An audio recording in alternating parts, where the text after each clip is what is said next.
जीवित पुत्रिका व्रत 2023 कब है? हिंदू धर्म में व्रत त्योहारों का खास महत्व होता है। इस संस्कृति में संतान की बेहतरी के लिए भी कई तरह के व्रत रखे जाते हैं।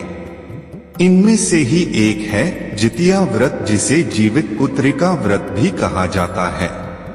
विवाहित स्त्रियों द्वारा रखे जाने वाले इस व्रत से संतान को दीर्घायु प्राप्त होती है। नवविवाहित महिलाओं द्वारा इस व्रत को रखे जाने से संतान प्राप्ति का सुख भी प्राप्त होता है। यह व्रत 3 दिनों तक चलता है, जिसकी शुरुआत नहाए खाए की रीत के साथ होती है। जानते हैं इस वर्ष जीवित पुत्रिका का पर्व कब मनाया जाएगा और पूजन विधि। इस वर्ष जीवित पुत्रिका पर्व की शुरुआत 5 अक्टूबर से हो जाएगी। 5 तारीख को नहाए खाए से इस पर्व की शुरुआत होगी। 6 अक्टूबर को जितिया व्रत रखा जाएगा और अगले दिन यानी 7 अक्टूबर को व्रत का पारण किया जाएगा।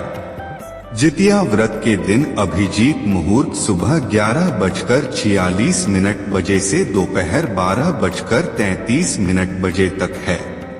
वहीं राहुकाल सुबह 10:41 बजे से लेकर दोपहर 12:29 बजे तक है। इस दौरान कोई भी शुभ काम करने की मनाही होती है। जितिया व्रत की पूजा विधि। जितिया व्रत के दिन सुबह स्नान के बाद स्वच्छ वस्त्र धारण करें। इस व्रत के दिन भगवान जीमूतवाहन की पूजा की जाती है। जीमूतवाहन भगवान की प्रतिमा के सामने धूप दीप, चावल और फूल अर्पित किए जाते हैं। इसके साथ ही गोबर और मिट्टी से चील और सियारिन की मूर्ति बनाई जाती है और उनकी पूजा करते हुए माथे पर सिंदूर लगाते हैं। साथ ही जितिया व्रत कथा सुनते हैं और विशेष मंत्र का जाप करते हैं। जितिया व्रत मंत्र: कर्पूर गौरम करुणावतारं संसार सारं भुजगेंद्रहारं सदा बसंतन हृदयारविंदे भवम भवानी सहित नमामि। श्री हरि क्लीं ग्लौं देवकी सुत गोविंद वासुदेव जगत्पते देहि में तन्य कृष्ण त्वामह शरणगतः। जितिया व्रत का महत्व। सनातन हिंदू धर्म में जितिया व्रत का खासा महत्व है। इससे संतान की दीर्घायु का आशीर्वाद प्राप्त होता है।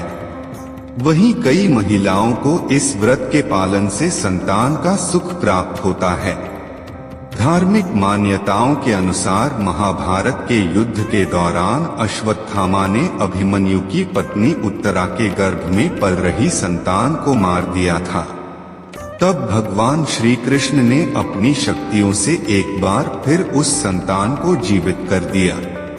जन्म के बाद इसी पुत्र का नाम जीवित पुत्रिका रखा गया था और तभी से इस व्रत को रखने की परंपरा शुरू हुई। जीवित पुत्रिका व्रत को रखने से श्री कृष्ण की सुरक्षा संतान को प्राप्त होती है।